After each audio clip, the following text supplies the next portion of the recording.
Chapter 24 of Judge Burnham's Daughters. Judge Burnham's Daughters by Pansy. Chapter 24. Next Most. Among the flowers that were strewn in profusion all about the casket where Seraph rested, was a simple spray of tuberoses, lying somewhat by itself, and as close as possible to the face of that beautiful sleeper. It filled the room with that rare fragrance that belongs only to the tuberose. Mr. Satterley, who had been in the room alone for nearly an hour, taking that long last look which almost rends the human heart in sunder, taking it with the consciousness that dust and darkness and decay are now to claim this treasure for its own, had turned away at last, and then turned back, and, lifting the spray of roses, had taken a single perfect bloom from its stem, and placed it within the velvet folds of a tiny case that held Seraph's pictured face, then returned it to his breast pocket, and replaced the spray, so that it almost touched the fair marble cheek. Ruth, who had been about to enter the room, drawing suddenly back when she saw its occupant, had been a witness to this last act. A pitiful smile hovered about her mouth for a moment. The spray of tuberoses had a history which Mr. Satterley did not know. Did she whose unconscious clay lay before him know the story? In the world to which she had gone, did they know of all these little tender, pitiful things that are constantly happening here? Barely 2 hours before had Mrs. Burnham herself opened the piazza door in answer to the timid knock of a trembling hand, and had come face to face with Estelle Hollister. The girl's eyes were swollen with recent weeping, and there were heavy dark rings under them, which told of long night vigils and tears. "May I look at her?" she had asked eagerly. "And may I lay this spray of flowers beside her? I know she loved tuberoses. I have seen her wear them often. Oh, Mrs. Burnham, I am so sorry for you all, and so sorry for him." And Ruth, for the moment unable to speak, knowing no words, indeed, which would fit the pitiful strangeness of the moment, inclined her head in silence toward the closed door, with its significant badge of crape, and left the two alone together. And this was the spray of flowers from which Mr. Satterley had picked one bloom to wear close to his heart. They had planned very carefully for the funeral hour. Mr. Satterley had been reminded that Minta would be dependent on him for care. But nothing took place as it was planned. Minta, after that last stormy scene with her father, refused to stay another hour in the house; refused to be present at the funeral services next day, but went in haste and in anger to the husband for whose sake she had left them all; and Judge Burnham was held all the dreadful morning in the grasp of a relentless pain. A peculiar form of nervous headache, of which he was sometimes a victim, and against which he had struggled all the previous night, increased upon him to such an alarming degree that when the hour for the public service arrived, he was under the influence of a powerful opiate, and therefore mercifully unconscious alike of body and mental pain. So it came to pass that the step-mother attended by Mr. Satterley were the only recognized mourners who followed Seraph Burnham out from her father's house. It seemed a strange house to Ruth to live in after that. She wandered through the deserted, silent rooms, throwing them open to light and air, caring for the many dainty and delicate things left behind, with painstaking fingers that almost quivered with a sense of dread. How was it that she, who had for years felt no responsibility, and but little interest in this part of the house, had come to be the sole caretaker here? How swift and terrible had been the changes which had left her free and lonely in her own house! No danger now of being disturbed day or night by inopportune outbursts of merriment, or the sound of gay young feet. The house was still, very still. Its mistress folded, and wrapped, and marked, and laid away package after package of pretty trifles that had belonged exclusively to Seraph. And while she worked there fell many a tear born of that most sorrowful of all sorrowful memories, what might have been. She had been so very late in finding out what she and Seraph might have enjoyed together. She had so utterly failed in regard to Minta, and although she reminded herself that the two were, and always had been, very unlike, yet in the light of her recent revelations, she could not but feel that possibly, had she managed all things differently, all results might have been different. Those were lonely days, the ones which followed. She could not settle to anything. Indeed, she could not find anything satisfactory on which to settle. Society did not claim her, of course. There were endless proprieties connected with it to be observed, but it released her from personal inflictions in many ways.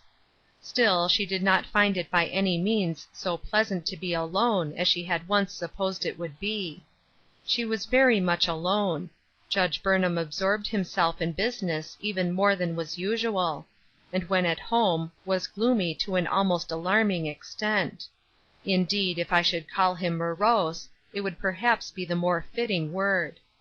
That he was a rebel against all the recent family trials was only too apparent. Minta he did not mention at all. Whether he knew anything about her or her circumstances, Ruth could not determine, for it did not seem to her wise to break the ominous silence in which he chose to wrap himself. His mention of Seraph was always in the way of bitter regret. Had she been sent from home at once, when she first began to cough, all might have been well. Had there been somebody besides a deceiving idiot for a doctor, they might have known in time what was feared, and prevented it. Had Seraph been properly guarded from exposure, she need never have taken such an alarming cold. He did not know, of course. How could men be expected to keep guard over these things? It was the woman's place. Girls were careless, of course. They always were. It was mothers who watched. And it was about at such a point that he usually had the grace to stop. Ruth often wondered whether, had he continued, he would have said, "If the girls had only had a mother." But she was very pitiful toward him. She had some realization of what it must be for a father to lose, thus suddenly, and thus painfully, the hold which he thought he had on two who were his own. As often as she looked at Erskine, she shuddered over the possibilities which the future might hold in shadow, waiting for her. Then, too, she realized that the bright side to these heavy clouds her husband did not see at all. It seemed an infinite pity that he could not, at least at times, absorb himself as she could, in the wonder of the thought that Seraph Burnham was to-day singing among the angels. She had been gone only a few weeks, yet how much she must already know about those things of which her father was totally ignorant, and concerning which Ruth herself could only vaguely conjecture. Yet the conjecturings grew daily more interesting to her, and in the leisure which had come upon her, she found herself reading and studying much about the possibilities of that other world which, because of the experiences in Seraph's room, had come near to her. She collated in logical order all the words which the Bible has to offer in regard to it, and was, as many another Christian has been, delighted to find that the grand old book told so much, and amazed to think that she had not, long ago, learned all it could tell on such an absorbing subject. As the weeks passed, and she still remained in uncertainty as to how to use her leisure, this method of exhaustive Bible study grew into a fixed habit. Day after day she was occupied in familiarizing herself with proof texts in regard to this or that doctrine or duty, and in so arranging and illuminating them with incident or story that Erskine would be interested and helped. If he had but known it, these were growing days for Erskine. He delighted in being with his mother, in her having, once more, abundant leisure for his needs, and it mattered very little to him how she planned to have the leisure occupied, so long as he could share it with her. So the golden head and the mature one were often and often bent over the large and elegantly illustrated family Bible, and the two drank in wisdom together. Erskine will never be puzzled as to the right or wrong of many questions which have disturbed me, Ruth said to herself with infinite satisfaction. He will have a clearly defined "Thus saith the Lord" to settle them for him.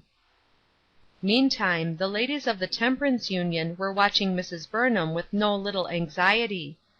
The brilliant career which they had marked out for her, and which had been so signally commenced, had been arrested, you will remember, almost immediately thereafter. The ladies thought that her public work had been held in check only by the series of providential circumstances which had followed each other in her home. But Ruth knew, even as you and I do, that had not these startling experiences come into her life, her career, so far at least as regarded the public meetings, would doubtless have suddenly closed. It was one of the questions which perplexed her now, how far she was justified in letting her husband's prejudices hold her back from work which she knew she would enjoy, and in which the Lord had given her a signal token of his approval. She held the ladies at bay, and held her own decision in the background, while she tried to study with unprejudiced mind the entire subject. The ladies were very hard to answer. They were importunate. "My dear Mrs. Burnham, why will you not come next Sunday and help us? You cannot think how we have missed you. There are so very few of us, you know, to bear burdens of this sort. There are plenty who are willing to give money and time, to carry around petitions, to distribute literature, and to serve on social committees. But when it comes to speaking a few words to the poor fellows about their souls, or even to leading in prayer, the only answer we can be sure of is, 'I pray thee have me excused.' I don't understand why it is," would Mrs. Stuart Bacon conclude with a weary sigh; and then, after a moment, return to the charge. "And, dear Mrs. Burnham, since that first Sabbath when you helped us so grandly, we have been depending on you. Of course we did not expect you while family cares and afflictions were resting so heavily on you, but now that the Lord has taken those duties out of your hands—" It was very hard for Mrs. Burnham, in the face of such appeals, to make answer to the effect that Erskine needed her, or that Judge Burnham, who was nearly always at home on Sabbath afternoons, would be lonely if she should leave him for an hour. She knew such words must sound painfully trivial to women at work among souls who were in immediate and desperate need. The very fact that she was giving reasons which were not, after all, the real ones, made this truthful woman wince and stammer, and feel and appear ill at ease; and the ladies went away pained and puzzled. And the weeks went on, and the summer waned, and another autumn was nearly upon them, without there having been any definite settlement in this Christian woman's mind as to what work she would do for her King. Not that she was idle. It had been to her a summer of study. Certainly she was furnishing her brain for some encounter with error; and because of her connection with, and interest in, the Woman's Christian Temperance Union, her studies had almost without plan on her part developed in that direction. She had gone into the hall on that Sabbath afternoon with no very clear idea as to what she thought in regard to the political or indeed any other working aspect of the temperance question. Had she been asked that day what she thought of high license, or of no license at all, or whether she believed prohibition would prohibit, or whether she thought constitutional prohibition was feasible, she would only have replied in vague general ways that she never wanted her boy to touch, or taste, or handle alcohol in any form, and that if we were really to love our neighbors as ourselves, she was in duty bound to make that same stand for other boys. Thus much she knew, even in her ignorance. But on that September afternoon, as she sat with the evening paper in her hand, and her fine face aglow with a feeling very like contempt for the astute member of Congress who had written a remarkable article on the folly of the proposed temperance movement, she said aloud, speaking, Erskine thought, to him, since he was the only other occupant of the room, "What utter illogical, nauseating nonsense! I'd like to reply to that man." "What has he said, mamma?" "Why, some false and silly things against the temperance movement, and against the temperance workers, Erskine. They are so silly that they could be very easily answered by one who was thoroughly posted as to facts, and yet they have such a semblance of truth that they will help to lead astray many who have not studied facts. She was not trying to make the little boy understand. She was simply thinking aloud, as she so often did during these months of comparative solitude. But the boy, being so constantly with his mother, and sharing, in a degree, all her studies and all her interests, had come to understand much better than even this mother knew. What suggested to his wise little heart the next remark? "Mamma, how do you know but God wants you to stand up in a big church, or somewhere, and explain all about it to people who have not studied facts?" The rich blood glowed over the mother's face in an instant. Was the thought somewhat like a revelation to her heart? Did God want her to do anything like this? But what would Judge Burnham say to work of such a character, even in its meekest developments? "Don't you think he may want you to do it, mamma?" "Do you think ladies ought to do such work, Erskine?" She did not know why she said it. She laughed at herself for her folly, even while she spoke. What should the baby know about such questions? "Why not, mamma, if God wanted them to? Wouldn't a true lady do anything for God?" Certainly this was high ground. Could she, with all her added years and wisdom, hope to reach higher? Nay, was she really prepared to reach so high? She went back instantly to the old painful query, what would her husband say? "I'll tell you what God wants," she said, speaking with sudden fervor. "He wants, and I want, more than anything else in this world, to have papa give himself to Christ. If we could only have that, Erskine." "Why, yes," said Erskine, speaking with slow gravity, apparently surprised at her sudden fervor. "I know that, and I speak to God about it all the time, and he knows we want it most. But then, he wants us to think about the next most, too, doesn't he?" And from that hour Ruth tried, with a new energy, to come to a decision as to what her "next most" ought to be. Chapter 25. Chapter 26.